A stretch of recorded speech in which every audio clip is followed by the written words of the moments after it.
नमस्कार, prime TV देख रहा है। मैं हूं आपके साथ रामकृष्ण शुक्ला। एक शख्स एक जानकार के घर जाता है, फिर वहां मौजूद महिला से अपनी बीवी की बीमारी के नाम पर 5,000 रुपए उधार लेता है। इसके बाद वो शख्स उसी महिला के 2 बच्चों को खेलने के नाम पर अपने साथ छत पर ले जाता है। फिर वो उन दोनों का बेरहमी के साथ कत्ल कर देता है। बदायूं में मर्डर, दिल्ली फरारी और बरेली में गिरफ्तारी। साजिद के राजदार जावेद के पकड़े जाने से क्या सुलझेगी ये मर्डर मिस्ट्री?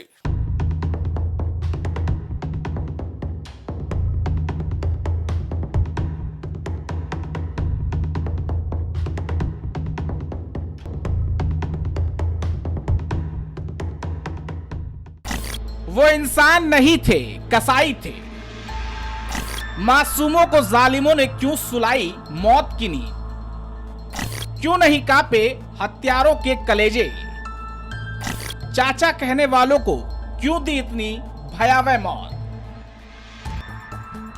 बदायूं की विभत्स घटना जिसने सुनी उसके रोंगटे खड़े हो गए। जिसने खून से सने मासूमों को देखा वो सन्न रह गया। जिसको भी इस घटना की जानकारी लगी वो हतप्रभ रह गया। हर कोई बदायूं की इस घटना से अचंभित है, हैरान है, परेशान है।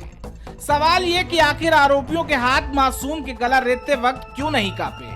क्या उनका कलेजा सिहरा नहीं इस घटना को अंजाम देते वक्त? घटना की परतों को टटोलने के लिए हमने भी गहनता से इस पूरे कांड की तफ्तीश की, जिसमें पाया कि जिन मासूमों की इन दरिंदों ने हत्या की वो मासूम इन दरिंदों को चाचा कहते थे। उफ, आप भी सोच रहे होंगे कि तब भी इन दरिंदों का दिल नहीं पसीजा। ये कत्ल केवल मासूमों को नहीं बल्कि भरोसे और इंसानियत का भी है। घटना के वक्त जब शोर हुआ तो आसपास की भीड़ मौके पर जुटने लगी। मां संगीता और उसकी सास भी ऊपर की ओर जाने लगी। इतने में आरोपी ने संगीता के ऊपर भी चाकू से हमले की कोशिश की, लेकिन वो इस हमले में बच गई। इस वक्त जब घटना को अंजाम दिया जा रहा था तो घर के बाहर दूसरा आरोपी यानी कि जावेद भी खड़ा था।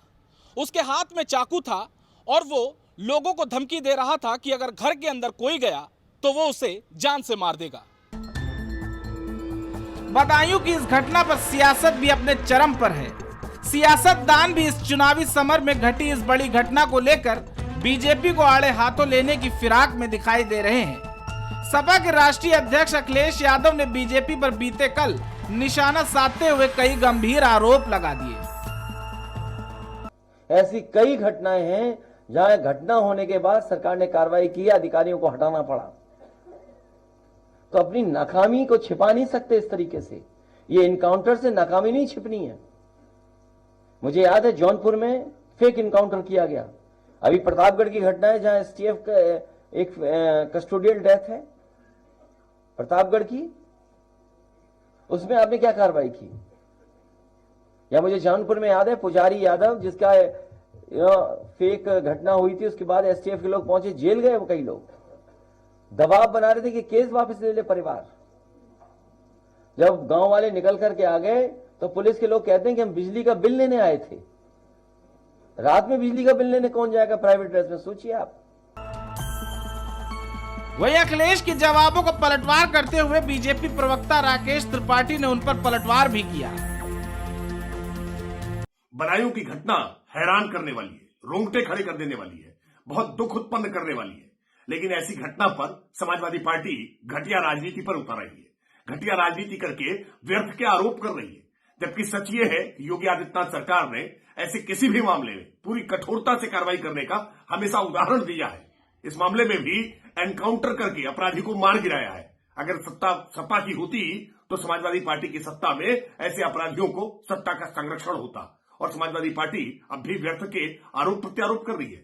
बेहतर होता कि वो पीड़ितों के जख्मों पर मरहम लगाने का काम करती। अगर मरहम नहीं लगा सकती तो कम से कम नमक तो न छिड़के।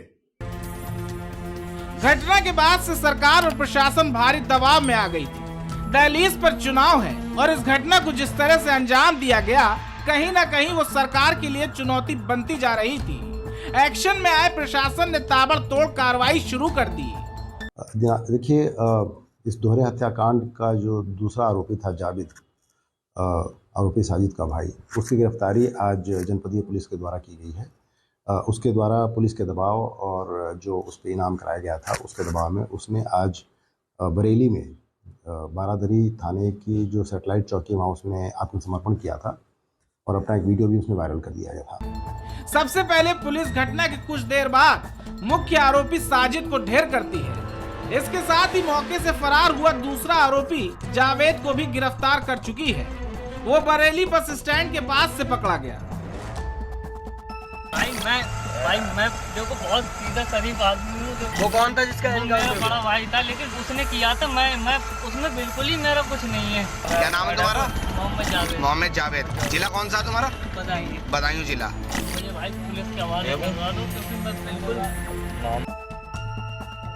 इस घटना ने सबका दिल दहला कर रख दिया है। इस जघन्य घटना को अंजाम भले ही बदायूं में दिया गया है, लेकिन इस संगीन जुर्म की छींटे पूरे देश में बिखरी है। इस जघन्य हत्याकांड का दूसरा आरोपी जावेद भी पुलिस की गिरफ्त में है। बताया जा रहा है कि आरोपी से पुलिस पूछताछ कर रही है कि आखिर किस मकसद से इतनी बड़ी वारदात को अंजाम दिया गया। देखना यह दिलचस्प होगा कि पुलिसिया कार्रवाई में क्या कुछ निकलकर सामने आने वाला है। तो कितने चेहरे लगे हैं चेहरों पर और क्या हकीकत है और फसाना क्या, इसलिए आप भी सावधान रहिए, क्योंकि ना मालूम कब कौन कहां दबे पांव आकर आपकी जिंदगी तबाह करते। फिलहाल के लिए इतना ही, लेकिन देखते रहिए प्राइम टीवी।